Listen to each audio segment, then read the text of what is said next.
We've been waiting for this moment for almost a decade. Welcome everybody to Sid Meier's Civilization 7. Today I'm going to play through live a Civilization 7 game. How about it? I can show you most things in this early access preview build, though I can't show you everything. Things that haven't yet been announced, I can't show you. I also can't play the modern age. Finally, I am limited to about 60 minutes worth of footage throughout this entire preview build, and as you can see by clicking on this video, I'm using quite a bit of it here for this authentic playthrough experience. Finally, I'll be playing as Catherine. She is my favourite leader across all Civ games. Let's jump in. And there she is, standing on the Roman loading screen.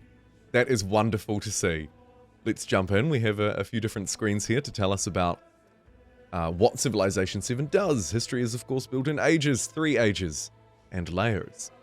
And we have those legacy path victories, those goals to work towards even, as well as some opportunity. The in-game tutorials will pop up like this along the side. Probably going to turn those off, because we probably don't need those popping up all the time. Interesting nonetheless. My unfortunate starting bias as Catherine means that I will be in the tundra, and the yields here don't look outstanding. But we'll work with that, and probably just settle right here. Wait, culture and happiness? Are you kidding me? Yeah. Okay. Let's just see how that goes. And I think it's time we cycle through to turn 2. Not really a lot to do, of course, in that first turn. As I'm limited to only show you 60 minutes worth of footage from this preview build until, well, almost until the game releases, in fact. Apart from a review build, I think that will be a little bit earlier. I want to give you both the authentic experience of what it feels like to play Civilization 7, as well as a deeper dive, a look at some of the really interesting things from a playthrough, perhaps. So, I'm going to play through this, mostly live, only cutting out the dead time, maybe I'm reading something, or whatever. But then I'm going to use the rest of my time, I think, to show you some stuff later on. Age transitions, exploration age, that kind of thing. Take some more, perhaps curated, highlighted clips instead of this raw and live playthrough. And so you can get sort of a sense of both, right? Of the authentic thing. How does it actually feel to play Civ? And then also a deeper look, a more analytical look at what Civilization 7 is offering. This is as far as I can zoom in. And that tile looks like a pretty bad place to farm. Okay, let's move along. We'll keep exploring with our scout, moving south. I love the way the game reveals those tiles.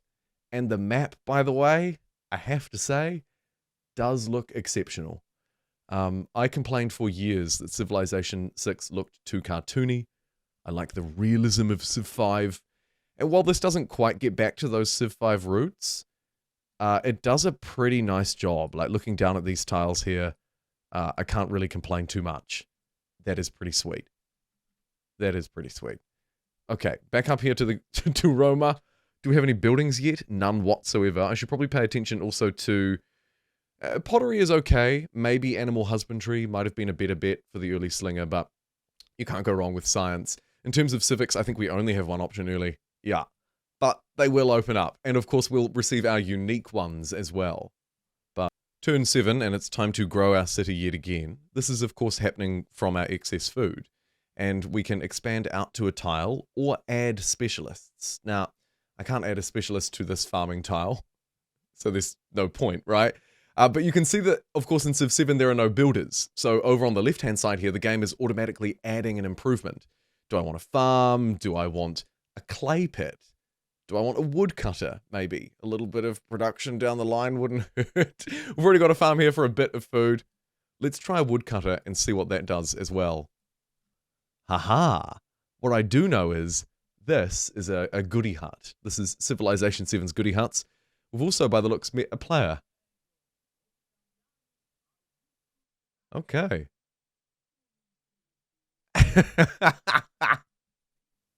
Both leaders receive 6 science per turn if he supports it.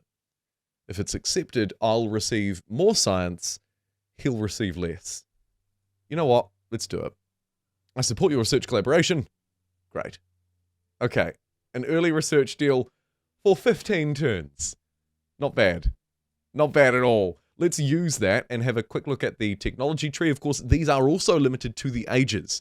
So future tech in this age happens after ironworking, for example, or maybe mathematics.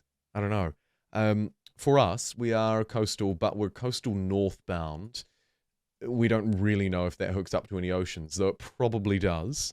I see Rome over this way. Zoom out to the max. There you go. Writing is tempting for this library. Irrigation has always been a good move in Civ. I should probably get animal husbandry, though. Production on camps and woodcutters would be pretty useful. As well as maybe that slinger. Yeah, sure. Let's do it. That seems like a good move to me. Jump through to the next turn, which is relatively lightning quick. And here's our first narrative choice, which is, of course, another fairly significant change up for Civilization 7. 25% production towards training merchants for trade, as well as creating a trade route. Or a goal of building a library to get 100 gold. I think the 100 gold and a library is an obvious goal for me. And that will, of course, start to open up our first journal entry. In terms of policies, which we've also opened up this turn thanks to our civics unlocking, do I want culture or one production and science? If you know me, you know me. Even though I'm playing a cultural leader, I want that production and science on the palace. Give me that and give me that now. Thank you very much. Discipline here, though, does look like a pretty good pickup for me. I'll get my free commander, which is great because I'm Rome.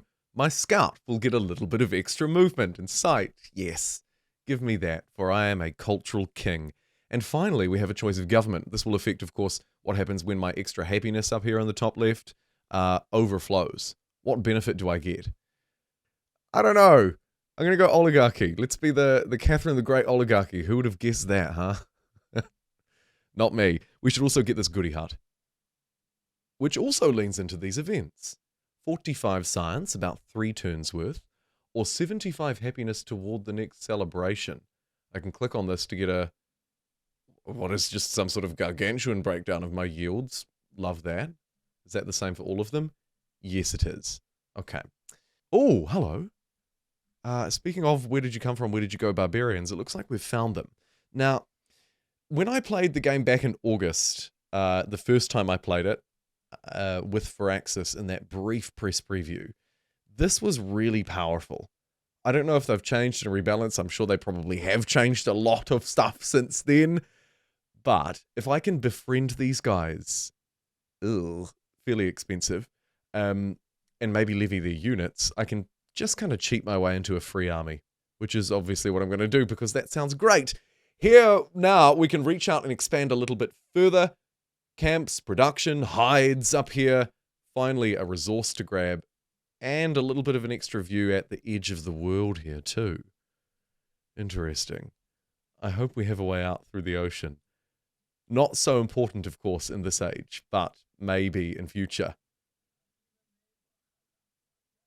Aha. A new friend arrives. Right-click, skip. Shall we be friendly? Nah, let's go none. I'm going to save my influence because I'm interested in that aforementioned independent power. So, sorry, Tecumseh, who's leading the Maya in this game, interestingly, you're out. Augustus would like a cultural exchange. Here we can see again the diplomatic action thing playing through. Do I want to spend influence to give both of us an equal and better benefit? Or do I just want to accept it, not trading off my influence and instead letting him get a better deal? Or maybe reject it and spend a bit of influence of my own.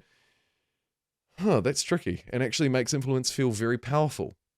It sucks to give him a bit of a better deal, but I'm going to do that.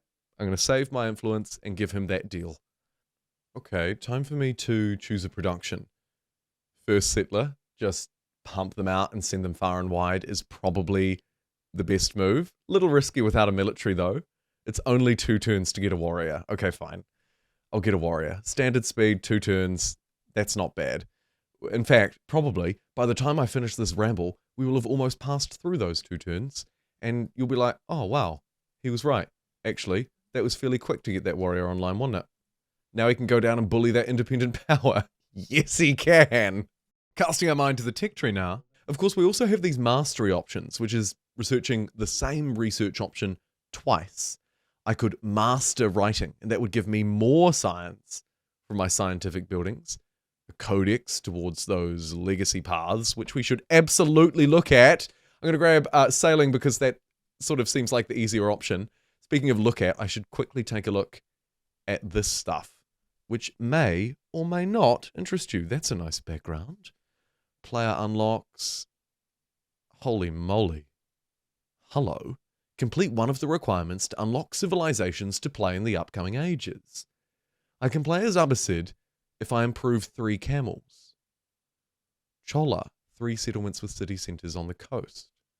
Hawaii, 2 settlements on land. This is so cool. This is my first time seeing this. America in the modern age, unique to me, maybe? Oh, no. All of the modern age stuff. I shouldn't go too far. I might accidentally reveal something. Back we go. Back we go. I think if we look at this screen somewhere. Yep. Okay, cool. Here we go. So, progression towards my next celebration. I'm getting 8 happiness per turn. It's going to take 10. And here we can see the overall progress, the overall timeline of the age. Still quite a ways to go there, though. So I think I can move on. My library should be super powered. So let's get that online. Again, I'm going to need to choose a district, an urban district. I'm pretty sure putting science buildings next to resources or mountains, maybe, could be a good idea. Do I want to attach this to that existing building? I don't think so. Let's try it here instead. Here we have Mesa Verde, another option. The Pueblo people. Nice shoes. Damn. Dude's like the Nike of 3500 BC. What was your thing? Sogdian. Okay. I'm not going to lie, I actually don't know who that is. Shall we fight your scout? No.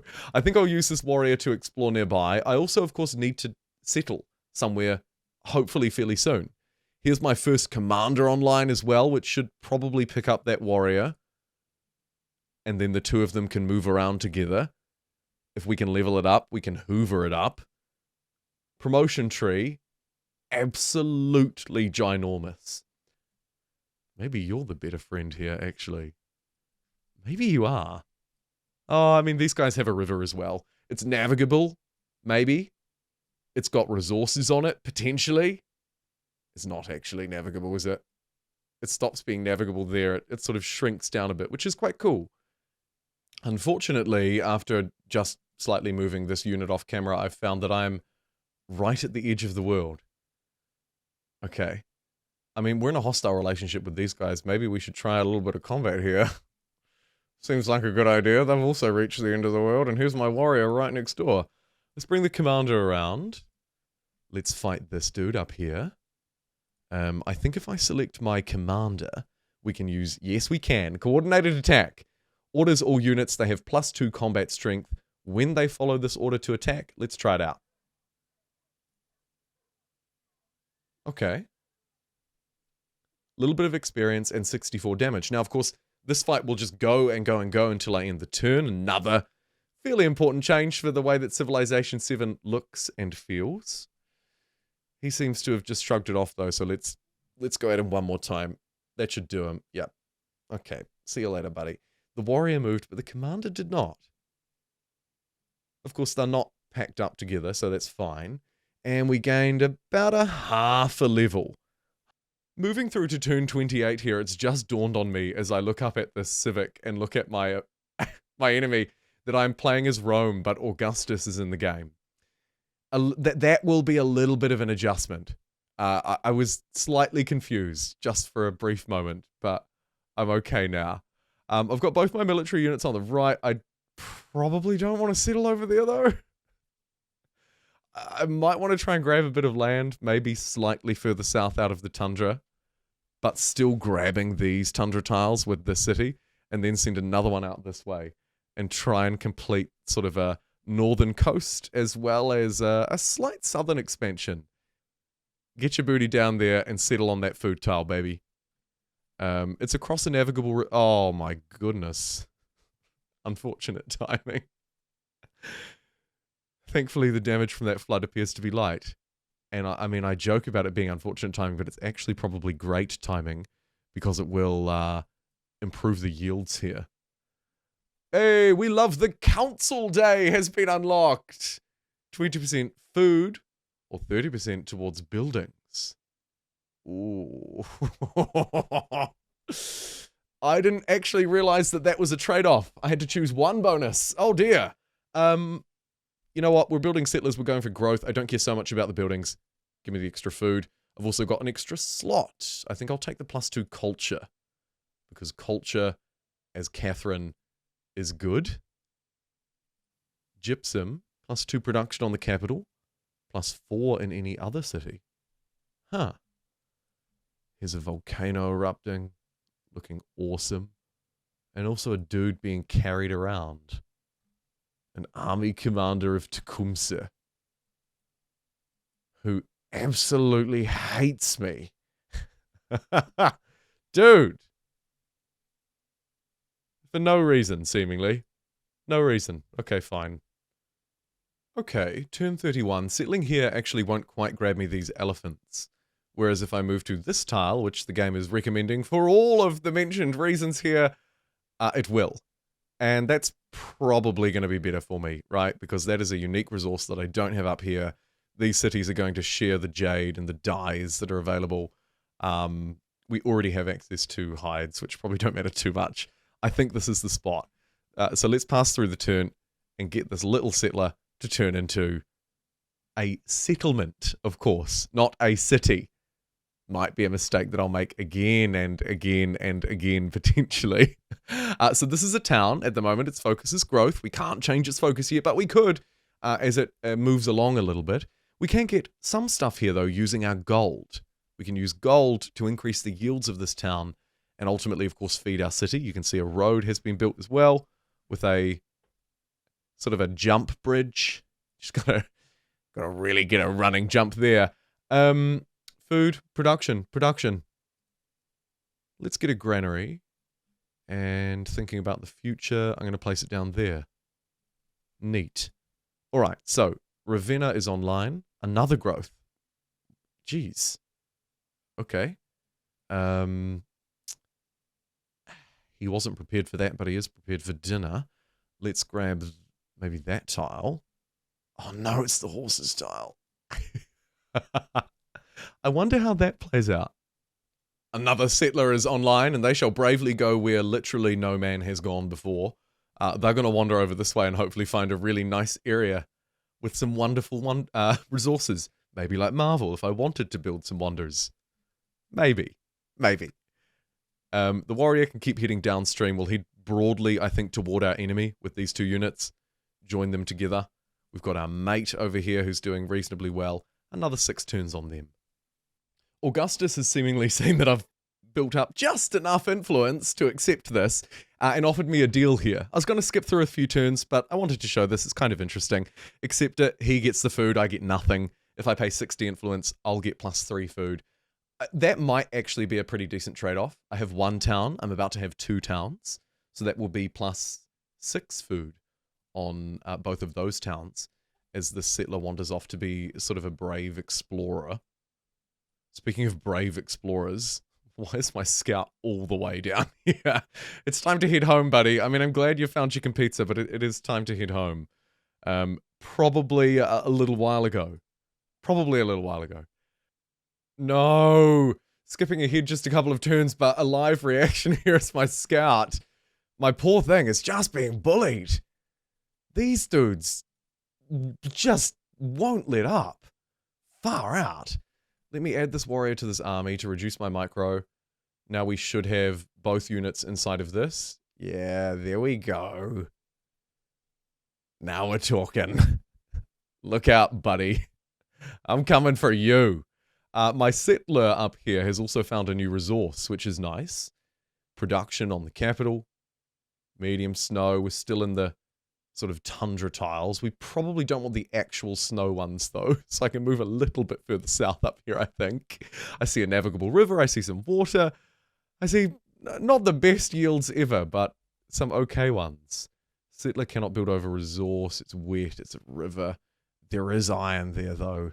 Stuff it. Let's take the chance. Okay. There was some salt. And that gives a bonus to training units. Neat. As well as some kind of boggy, still tundra tiles. Couple of new resources. 1, 2, 3. Slightly out of range there. That's okay. 10% production towards constructing buildings. Or Paramount Chiefdoms could give me production towards buildings just in Roma. I think that's probably the way to do it. Ooh, and one turn later, here you can see the unique quarter thing that I was talking about earlier. If I build both of these buildings in the same quarter, I will get the unique quarter. That extra wonderful yield, the ageless benefits, all of it will come together. So I think I should do that. Temple of Jupiter therefore needs to have its own tile, not share with any other. And hopefully there aren't too many adjacencies to consider here. Hopefully. And I can just kind of get away with roughly placing it down in a place that's fairly open and free to build, like this tile here. It's a otherwise maybe not great tile for me to use, so let's give that a go. There are actually a lot, or a few units around here. There's a commander and a couple of Jag Slayers from a dude who already dislikes me. Ugh. You can just stay away, buddy. Thank you very much. Sneak my scout out of here, no trouble. Speaking of no trouble, Mesa Verde is improving fairly nicely. I don't know if this is good, but I'm going to add some support. It's cost me 100 influence. Sped it up by ultimately really not that useful of an amount, but I'll take it. You know, I'll take it. It is also time to focus probably just quickly back in on Roma here. Let's grab its monument. Maybe build a cultural district. Probably not there. Next door, though, looks decent. This tile will give 4 culture, which is a lot. Ooh, but removing the farm? No, no, no. Let's build it next door to the farm. Oh my god, they did. No. What? I also think given this settle was so aggressive, maybe it's time to denounce this man. I'm going to sanction him. It'll ruin our relationship. And then I can hinder his research or his civic studies, because that'll teach him. Soft power at its greatest, ladies and gentlemen. In terms of my expansion here, food, production, happiness could be useful. Kind of want to just round out the town. Let's grab that one. Move a bit towards these guys who we are. Hello? Oh, man. Now I've got stuff to use my influence on. Shoot. I wish I'd realized that about 2 seconds ago. Okay. Mesa Verde, and there's my great face on them. Our friend. Bolster their military, levy their units, they have none, incorporate them for 240, or just promote growth.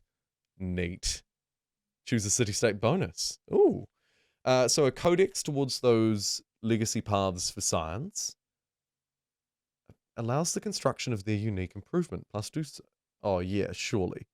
Science buildings provide +1 science for every city-state.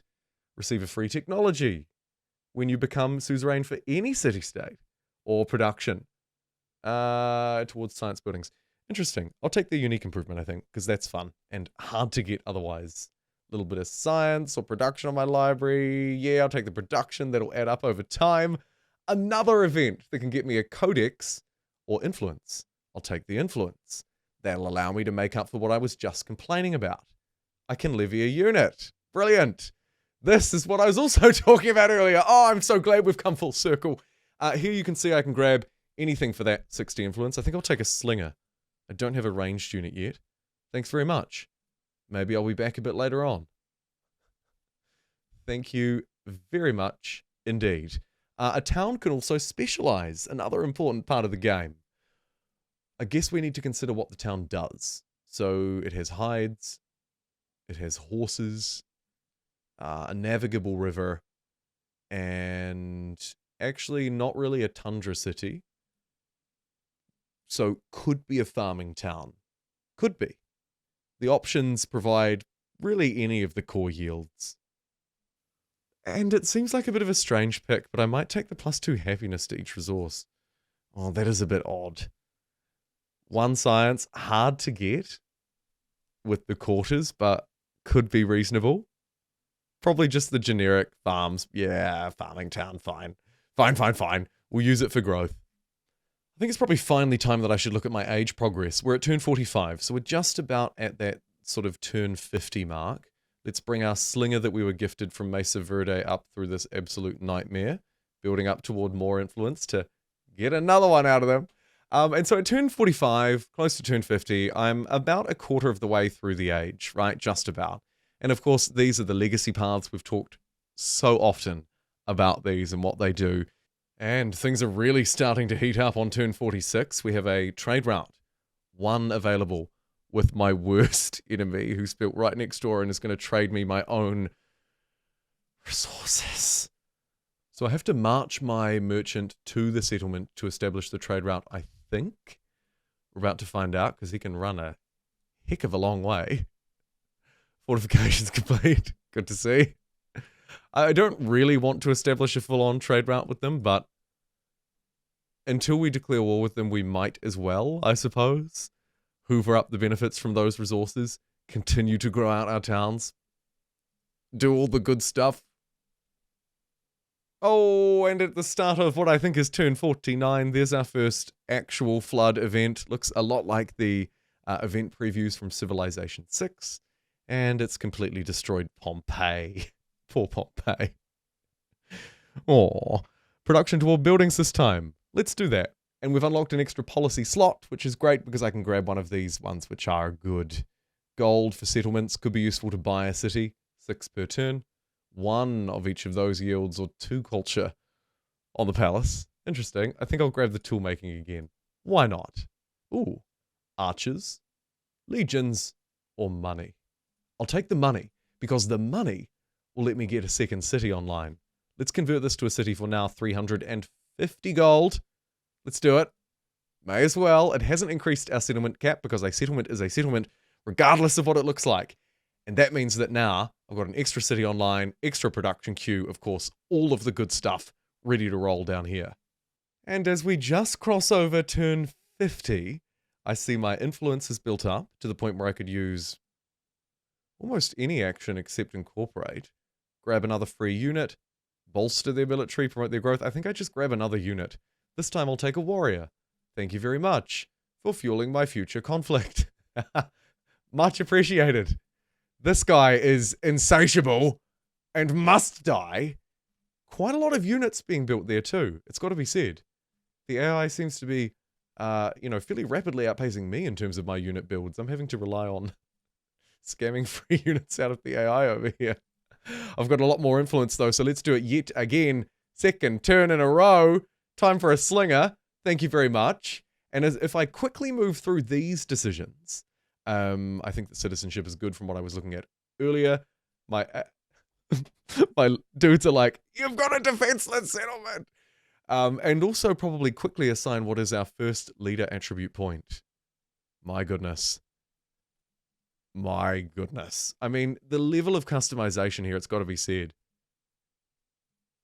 The different combos that you could piece together. Right? I mean, goodness. All of the stuff. It's ridiculous. Who do I want to be? How do I want to take it? Sheesh. Anyway, moving swiftly along, let's jump through from turn 52 to 53. Influence will tick over to probably just the right amount after I say, hey, Slinger, get into that army. Thank you. Oh, the reinforcements roll through. The barbarians roll in. And thankfully, this city is coming through. We'll take their warrior. They're going to run out of units eventually, but I see a couple more there. And our unique. So obviously, the Basilica wants to be built where we already have our Roman Forum, which is, we can zoom in and see a place down there. Neat. Let's do that. Chuck that on top. And that will give us our unique quarter just in time around that turn 50 mark. Oh, interesting. I was just mucking around with some stuff between the turns.